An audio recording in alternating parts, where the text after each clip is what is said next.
Buenas, ¿cómo están? En esta pregunta nos plantean, ¿para cuál de las siguientes especies químicas no hay proteínas de transporte en la membrana interna mitocondrial?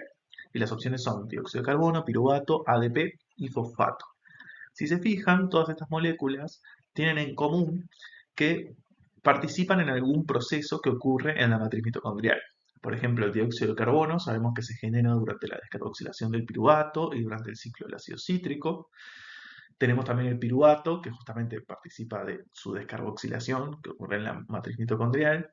Tenemos el ADP, que es fosforilado en la mitocondria, por ejemplo, en el proceso que está acoplado a la cadena de transporte de electrones. El fosfato también es un reactivo de esta reacción, es el fosfato que junto con ADP va a formar ATP.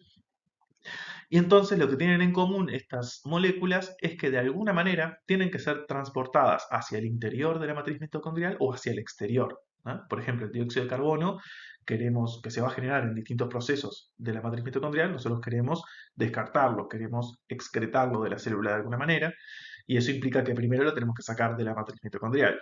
El piruvato lo queremos hacer entrar en la matriz mitocondrial, va a venir probablemente de la glicólisis y lo queremos hacer entrar para que pueda participar de la descarboxilación y del ciclo del ácido cítrico. El ADP, que es el producto de consumir ATP en los distintos procesos celulares, también lo queremos hacer ingresar a la mitocondria para que pueda ser fosforilado nuevamente para poder generar ATP.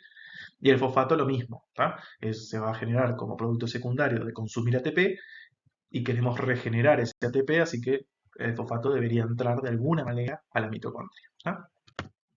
En el teórico nosotros vimos esta diapo en la que nos explican que muchos solutos de bajo peso molecular, como es el caso de muchas moléculas que tenemos como ejemplo, pueden difundir entre el citosol y el espacio intermembrana, pero que muchos de ellos lo hacen a través de porinas, que son proteínas de transporte, ¿verdad?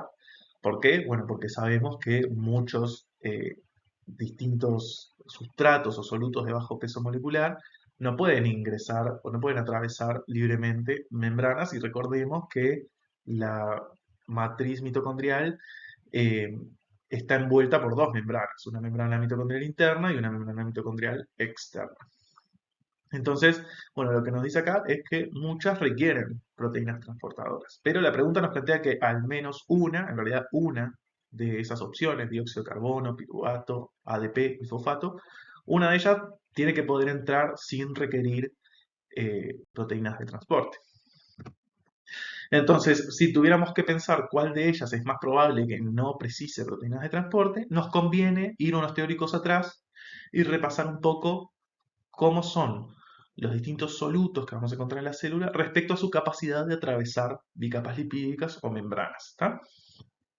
Recuerden que eso depende mucho de las propiedades físico-químicas del propio soluto, y acá vemos que encontramos el dióxido de carbono como una pequeña molécula hidrofóbica. Recuerden que a pesar de que sus enlaces son polares, globalmente el dióxido de carbono no es una molécula polar o muy polar, y que por lo tanto puede, por su tamaño y por su baja polaridad, difundir libremente o relativamente fácil a través de bicapas lipídicas y a través de membranas.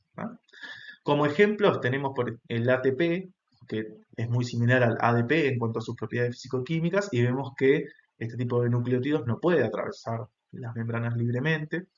Otro ejemplo que teníamos era el fosfato, que es una molécula cargada. Recuerden que tiene cargas negativas, así que tampoco va a poder atravesar fácilmente las membranas. El piruvato podríamos encontrarlo como una molécula cargada y por lo tanto que no pudiera atravesar, o bueno, en su forma neutra, que no es muy abundante dado el pH de las células.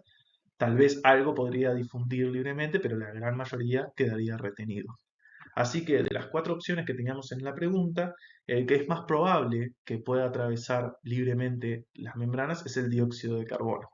Entonces esperamos que tanto piruvato, ADP como fosfato requieran alguna proteína que auxilie, que ayude a que se puedan transportar desde la mitocondria hacia el exterior o hacia el citosol de la célula, mientras que el dióxido de carbono a lo mejor no necesita una proteína dedicada a su transporte y pueda difundir libremente. Así que esperamos que no haya proteína de transporte justamente para el dióxido de carbono.